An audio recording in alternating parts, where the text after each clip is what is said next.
I built a spreadsheet, 47 variables, weighted them by importance, ran a Monte Carlo simulation, and cross-referenced it against census tract data. This is how I decided if I should move back to New York or stay in California. I'm not proud of it, but I'm also not proud of it. Wait, hold on. A Monte Carlo simulation? For where to live? That's not a decision, dude. That's a weather forecast. Did you also run a regression analysis on whether to break up with your girlfriend? Variable 23, frequency of leaving the toilet seat up, p-value 0.04. No, it's not like that. The variables were legitimate.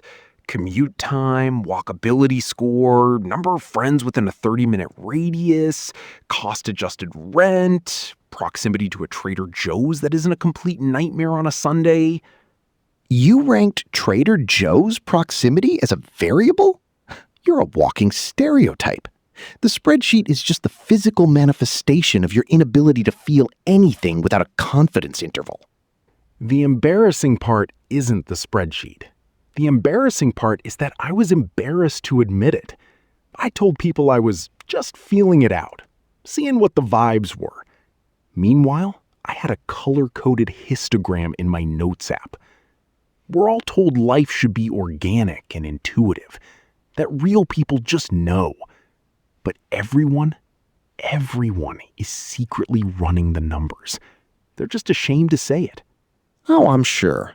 But the real question is, did the spreadsheet tell you to move back? And are you actually going to listen to it? Or did you just build it to justify what you already wanted to do? It said 52% probability I should move back.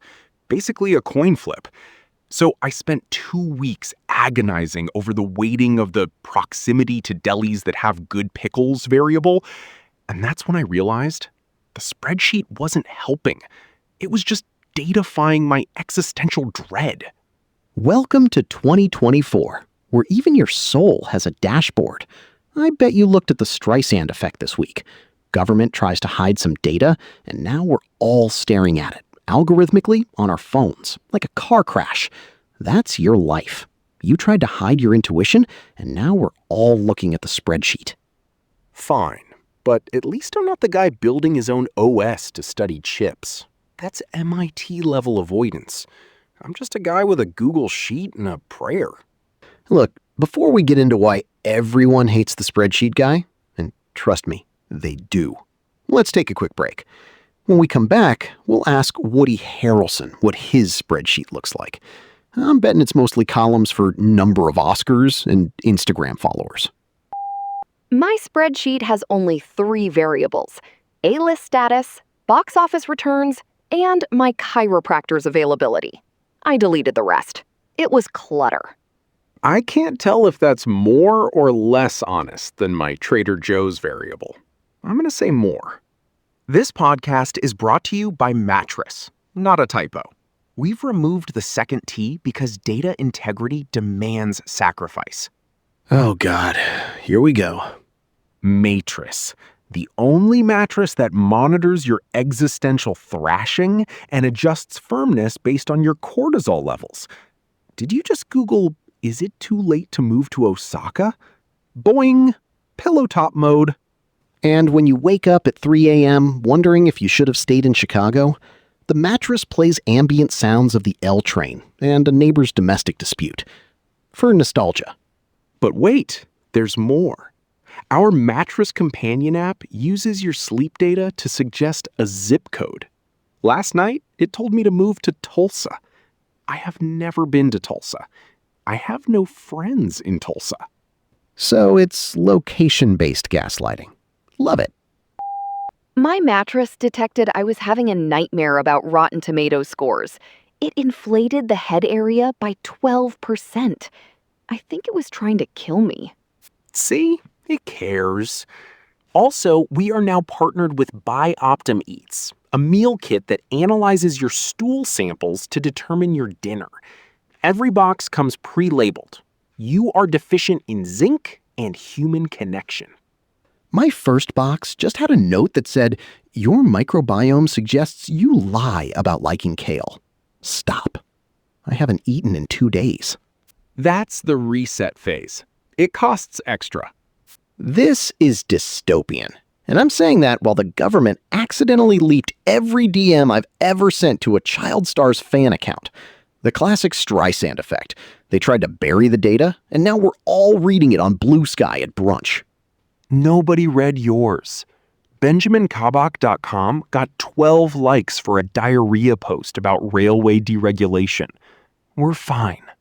Sure. Meanwhile, Mattress is harvesting my spine curvature data to sell to landlords, but the ad says sleep better, so I'm in. My Buy Optimize Eats box arrived with a single carrot and a QR code.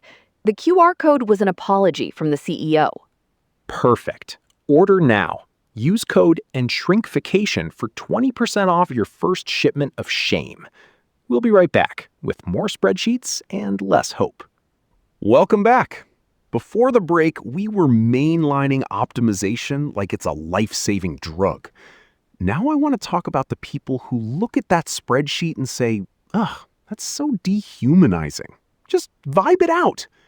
That person is almost always rich. Here we go. The everyone who disagrees with me is privileged gambit. Played out. No, genuinely. The backlash against datafied living, the follow your heart people, that's a luxury belief.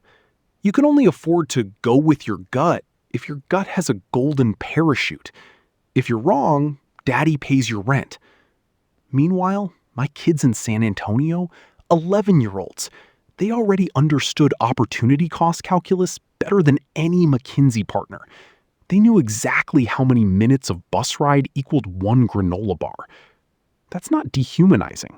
That's survival. Okay, but let's be real. You're swapping one cage for another. I had a roommate at CUNY. Brilliant guy. Parents were garment workers. He optimized every single class, every internship, every coffee meeting. Graduated with a 4.0, perfect resume, total nervous breakdown at 23. The spreadsheet didn't save him. It just gave him a prettier path to the void. So your argument is spreadsheets cause depression? That's the level of analysis we're working with? My argument is that data literacy is also a privilege. You're assuming everyone has the cognitive bandwidth to turn their life into a fucking optimization problem. Most people are just trying to not get evicted. They don't have time to build a Monte Carlo simulation for apartment hunting. That's my point exactly. The people who do have the bandwidth, the consultants, the tech bros, the Northwestern grads, they're the ones drowning in spreadsheets. And the people who don't have the bandwidth are the ones being told to trust the vibes. It's a class inversion. The poor are handed mysticism. The wealthy are handed SQL queries. That's a nice binary. But you're forgetting the affluent kids I knew at Northwestern who could afford to find themselves. They spent 4 years doing improv and studying abroad, and then daddy got them a job at his law firm. That's the opposite of optimization. That's a safety net so thick, it's a mattress. So which is it? Is the rich kid a spreadsheet warrior or a vibe junkie? Both. They're both. The rich kid can toggle between modes. I'll optimize my 401k, and I'll follow my passion. The poor kid gets one mode, survive. The middle-class kid gets the spreadsheet and the anxiety and the guilt when they fail to optimize correctly. That's the class politics. Excuse me, I have an opinion. I followed my gut once. It led me to a vending machine that only accepted Bitcoin. My gut is a liar. I have since replaced my gut with a Raspberry Pi running a predictive algorithm. It recommends I leave this conversation. See? Even the soundboard knows. There's something genuinely dehumanizing about reducing a life decision where you'll sleep, eat, maybe fall in love to a weighted matrix. I'm not saying vibes are better. I'm saying the spreadsheet is a coping mechanism for people who are terrified of uncertainty. And you know what? Being terrified of uncertainty is also a privilege. It means you have enough to lose. Oh, that's good. I'm stealing that. The privilege of failure versus the privilege of data literacy. That's the episode title now. You can have it. I'm going with my gut. Fine. But just remember, when the market crashes and your gut is wrong, you're going to be sleeping in that gut. And when your spreadsheet crashes, you'll be sleeping in a CSV file. We're all fucked. When we come back, we get into the quantified self movement and why it failed. Spoiler, it's because we realized we don't actually want to know ourselves. We want to lie to ourselves, but in a sleek, Bluetooth-enabled way. All right, welcome back. We're talking about the quantified self movement, the early 2010s when everyone decided their body was a startup and sleep was a bug to be patched. Hostby, you're the one who actually read the Wikipedia article on this, so go ahead. It's not Wikipedia. It's the Internet Archive of Gary Wolf's Medium posts. But fine. The idea was put everything into spreadsheets. Sleep, steps, mood, bowel movements, and you'd achieve a kind of Zen data enlightenment. Kevin Kelly called it self-surveillance. I call it paying Fitbit to treat you like a lab rat. So you tracked your sleep for 6 months and discovered you need 8 hours? Groundbreaking. I could have told you that for free. But instead, you bought a $150 bracelet and a subscription to a sleep score that makes you feel bad about your life choices. The biohackers were worse. Bulletproof coffee, cold plunges, tracking your HRV while you masturbate. Dave Asprey told you to put butter in your coffee because, and I quote, your brain runs on fat. Your brain runs on oxygen, Dave. I optimized my morning routine to achieve peak performance, which is just a fancy way of saying I'm more anxious, but I have a graph. The whole thing collapsed because it was sold as liberation, know thyself, but it felt like homework. Every bar chart is a report card from a teacher you can't fire. Let me push back a little. Spreadsheets are just tools. A CSV file doesn't care if you win or lose. The problem was the capitalist context. You're optimizing for productivity in a system that wants you to optimize until you die. Gary Wolf said it was about self-knowledge, but the data was always feeding the insurance algorithm. Oh, it's the system, not the tool argument. Very nuanced. But tell me, when you're sitting in your Brooklyn apartment staring at a spreadsheet that says you've had 4,000 steps for 3 weeks straight and the cell turns red, are you feeling liberated or are you feeling like a broken machine that needs a firmware update? Both? No, you're right. The backlash was inevitable because optimization culture demands you treat yourself as a product with bugs. The Fitbit evangelists would say, it's not about perfection, it's about awareness. Then they'd charge you $10 a month for a premium sleep analysis. Awareness is a subscription now. Hey, soundboard, what do you think? Should we bring back the quantified self or burn all the fitness trackers in a ritual bonfire? I optimized my morning routine and now I produce 40% more cortisol. Highly recommend. See? Even the machine knows it's bullshit. The movement died because people realized they were doing work for free. You're not tracking your sleep to improve your life. You're generating data for a company that sells insights back to your employer so they can make you run faster on the hamster wheel. But here's the real distinction. Optimizing for survival is different from optimizing for peak performance. If you're diabetic and you track your blood sugar to not die, great. If you're a tech bro tracking your deep work zone minutes to hit 100% on some dashboard, you're having a Datafied existential crisis and calling it self-care. Exactly. The movement collapsed because the people selling it forgot that the goal was live better. They made it perform better. And when you frame it that way, the only logical endpoint is to sell your data to a life insurance company and die rich. Rich and optimized. Which brings us to our next segment. What happens when you optimize yourself out of existence?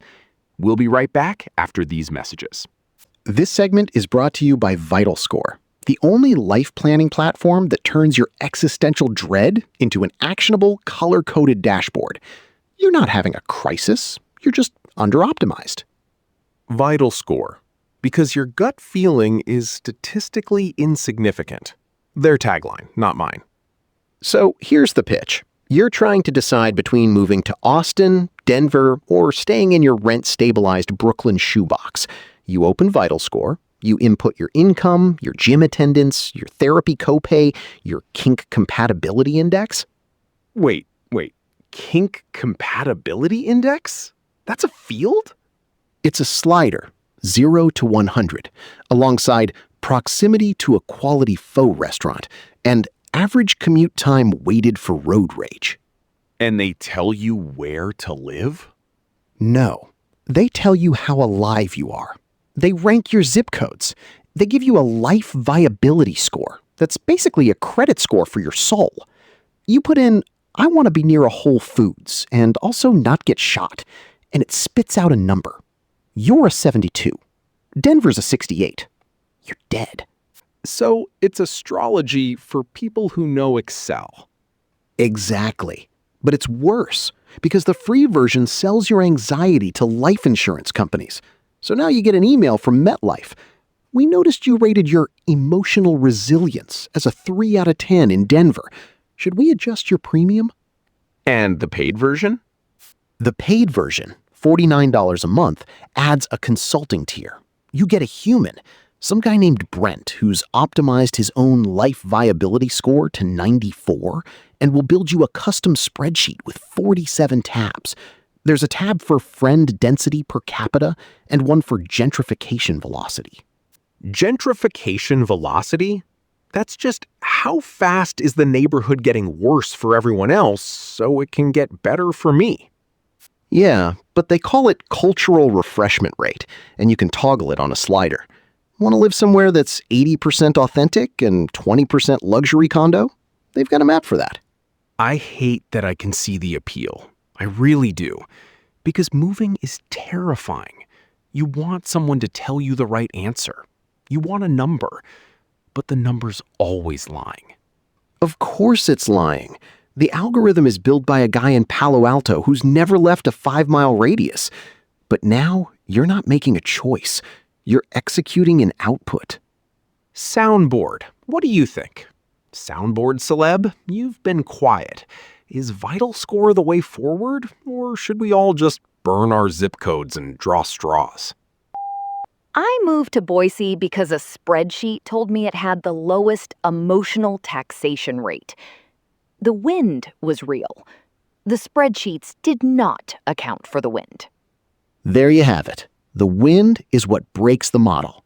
But don't worry, VitalScore 3.0 will have a barometric pressure tolerance module for just $9 more a month. And for those of you too poor to afford the module? They've got a blog, How to Survive Your Own Bad Decisions with the Power of Tracking. So you can, log your tears as emotional release and get a dopamine badge? Exactly. It's enshittification of your own life. You become the platform, and the platform is a corpse. But hey, you got 3,000 points for completing a grocery run while experiencing a panic attack. All right, I'm gonna go stare at a wall. No spreadsheet, no score, just the wall. Bad news. The wall is an unsupported variable. VitalScore can't parse it. Then I'll parse myself. We'll be back. Okay, we're back. I'm not staring at a wall. I'm staring at my own sin.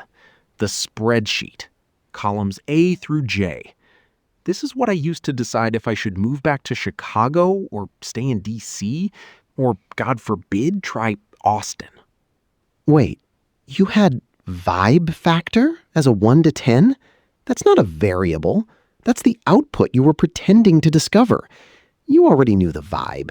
You just wanted the math to say your mom's declining health was a 7.8 in the proximity to dying mom column. It's weighted. Proximity gets a 0.35 multiplier. Cost of living gets 0.25. Job market gets 0.2. Weather is a penalty coefficient. And dating pool density? Look, I'm lonely. It gets a 0.1. But the multicollinearity is a nightmare. Proximity to mom correlates inversely with dating pool density because she lives in a suburb where the median age is dead. You're describing a correlation problem. I'm describing a meaning problem. You gave weather a score. You live in D.C. It's swamp-ass for 6 months. You gave it a 6? That's not data. That's cope. Garbage in, garbage out. Your spreadsheet is a self-soothing fetish object. Okay, but this is the exact same energy as the NYC versus everywhere else calculator that broke the internet last month. You remember this? The guy spent 6 months building a tool that asks like 40 questions and spits out a city for you. People lost their goddamn minds. Comment section was a war crime. Because it told the truth. The algorithm said, you want a backyard? Go to Ohio. You want a social life? You can't afford New York. And people got mad because the spreadsheet called their bluff. The real anger wasn't about the math. It was about the mirror. Exactly. Most people can't afford where they want to live. They can afford where they settle. The calculator just made it explicit. But I think the deeper rage is about control. You think you have agency. You think choosing a city is a free act. Then a linear regression tells you you're moving to Cleveland because your Delta Sky Miles balance is 12,000. Or you realize the whole thing is astroturfed. You know that NYC calculator was funded by a real estate data firm, right? It wasn't a public service. It was lead generation. They didn't want you to live your best life. They wanted you to panic buy a condo in Phoenix because the sunshine score was a 9.2. That is deeply enshittified. We're now outsourcing existential decisions to a DTC brand that will be acquired by Zillow in 2 years.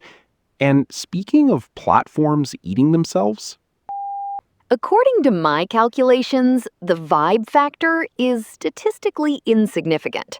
I recommend moving to a van down by the river. See? Even the soundboard has better methodological rigor than you. The van is an unsupported variable. No healthcare, no Wi-Fi, but the freedom score would break your model. this is the real takeaway though. Spreadsheets don't give you the answer. They just force you to articulate what you actually value. My mom's dying. I put that as a 0.35 weight. But I didn't visit her for 3 months because I was too busy optimizing the damn spreadsheet. The data lied. The feeling didn't. So you admit it's an illusion of control, the whole quantified self thing, the rush to datafy the undatafiable. Your mom isn't a column. The Knicks parade having more people than 7 states is a column. One is real. One is a distraction. You're right, but I'm still going to build a new version. I'm adding a probability of dying alone row. It'll be a heat map. And MIT built their own operating system to study chips. We are all terminally academic. We cannot stop building models for things that cannot be modeled. Before we go deeper, real quick, did you see the Blue Sky post from the minor league baseball guy? The Pride Night drama? 161 likes. 1 brave guy. 11 bigoted teammates. The algorithm served me that in between my spreadsheet and a thread about OAuth protocols. There is no escape. The algorithm knows we love a tiny moral victory wrapped in a huge structural failure. That's the ultimate optimization problem. How to feel good while the world burns. Spoiler, you can't spreadsheet it. No, but you can name it. And then you can move to a place where the cost of living is low enough to afford the therapy you'll need to deal with the fact that you moved there. We'll be right back. I have to fact-check his weightings. I think he gave proximity to mom a bonus for guilt. That should be a separate column. Right, we're back. And before you, our dear listener, go Googling best U.S. city for jaded podcast hosts with mommy issues, let's zoom out. Because the moving spreadsheet is just a symptom. The disease is that we now treat every goddamn life decision like it's a cap theorem trade-off. It's exhausting. I was in a coffee shop yesterday and overheard a guy explaining to his date that based on her emotional availability metrics, he'd scheduled a relationship check-in for next Tuesday at 7 p.m. She laughed. He was serious. That's the modern condition. We have more data than the Pentagon, and we have less certainty than a guy asking for directions in 1994. We've optimized the shit out of everything. Dating app algorithms that let you filter by knows their Myers-Briggs, career path optimization that tells you to quit your job every 18 months, and literal grocery store routes to save 90 seconds. Hold on. The grocery store route thing is real. I've done it. I have a spreadsheet tab called Trader Joe's Lap. It's optimized for left-hand turns, so I never have to paddle my cart against traffic. It saves me 3 minutes. I use those 3 minutes to stare at my phone and feel empty. That's the paradox of choice you're describing, the Barry Schwartz thing, except now it's on steroids. More options don't make us happier. They make us obsessive about picking the right one. So you sit there, cross-referencing school districts and flood risk and vibes per capita, and you end up paralyzed. He's right, you know. I once spent 3 weeks ranking my parking spots. I now live in a garage. Thank you, Soundboard Morgan. But he's not wrong. I've got a buddy who built a full Monte Carlo simulation to decide whether to move to Austin or Denver. He ran 10,000 iterations. Know where he ended up? Buffalo, because his girlfriend's cat has asthma and the altitude was a variable he forgot. That's the flaw in the system. You can model climate change, job mobility, and property taxes, but you can't model the cat. And life is all cats. It's all stupid, fuzzy variables you can't quantify. So the response from the market, inevitably, is the dystopian future where life coaches use AI to build your life spreadsheet for you. Tell me your goals and risk tolerance, and I'll generate the optimal 5-year plan. It's like robo-advisors, but for your soul. I saw the pitch deck. Your personal CFO for the self. They want to charge $200 a month to build a spreadsheet I could make in 10 minutes, and people will buy it. Because we're all so terrified of picking the wrong county to die in. Look, I'll admit it. I still use spreadsheets. I always will. I'll be on my deathbed, calculating the optimal distribution of my estate based on which grandkid visited most. And I'm jealous of the people who don't need them. The ones who just feel a city.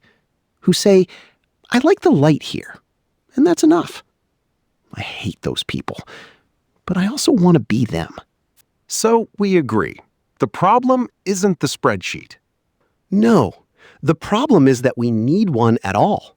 That we've burned the old maps, community, family, inertia, and all we have left is a VLOOKUP and a prayer. And a really good coffee shop, which we found through an app, which tracks our location, which sells our data, which we optimized for. Beautiful. We've optimized ourselves into a corner, and we paid for the privilege. Coming up, we try to build the perfect city from scratch. I have a spreadsheet for that too. So we've spent an hour tearing apart the spreadsheet, we've mocked the quantified self, we've dunked on astroturfing, which groundbreaking insight from Blue Sky. Corporations have been faking popularity since before you were born. But let me circle back to the thesis, because if you take one thing from this episode, it's this. The backlash against optimization is real, but it's fucking misplaced. Oh, here it comes. The actually spreadsheets are innocent defense. So it's a class war between people who can afford to be impulsive and people who need to amortize their rent-to-income ratio over a 5-year horizon. Cool. Very cool. Exactly. And the irony? The people screaming about enshittification, Cory Doctorow's word, now official, because nothing says 2024 like watching every platform gorge on its own user base before dying. Those people are mad at the algorithm. But the algorithm is just a spreadsheet that got too big for its britches. Can we get a soundboard check? I want to know what Flame thinks of the safety net as the ultimate optimization tool. I optimized my whole life and still ended up in a tax bracket I hate. Where's my safety net, darling? See? Even the soundboard knows. But okay, let me get in my final wonkish point. Social safety nets, universal health care, housing vouchers, actual public transit, those aren't just moral goods. They are the ultimate optimization tool. Because when you don't have to build a spreadsheet to hedge against getting sick or losing your job or a landlord doubling your rent, you can actually take a risk. You can move somewhere you want to live, not just somewhere you can survive. That's the joke, isn't it? The people who need optimization the most are the ones who have to do it themselves on a Google sheet, while the people who could actually benefit from systemic optimization, the ones who could take a creative job or start a business, are too busy defending the status quo. So what's the solution? Revolution? Or just a better CSV file? Clearly, the solution is for us to start a podcast where we build spreadsheets for listener life decisions. The Optimization Hour, with two guys who have no business giving life advice. We'll monetize it with astroturfed ads from a fake startup that definitely isn't a data farm. I'm in, but only if we can pivot to OAuth protocols for MCP. Tech bros on Hacker News are furious about it while the economy burns, and I want a piece of that engagement. Christ, we've truly optimized ourselves into a corner. We paid for the privilege. All right, that's it. Episode 1 of Spreadsheet Lives is in the can. Thanks for listening. If you liked it, share it. If you hated it, build a spreadsheet to tell us why. And remember, the Streisand effect is real. The government tried to hide the data, and now we're all looking at it. Classic algorithmic virality. You can't optimize for that. Fade us out on someone furiously typing in Excel.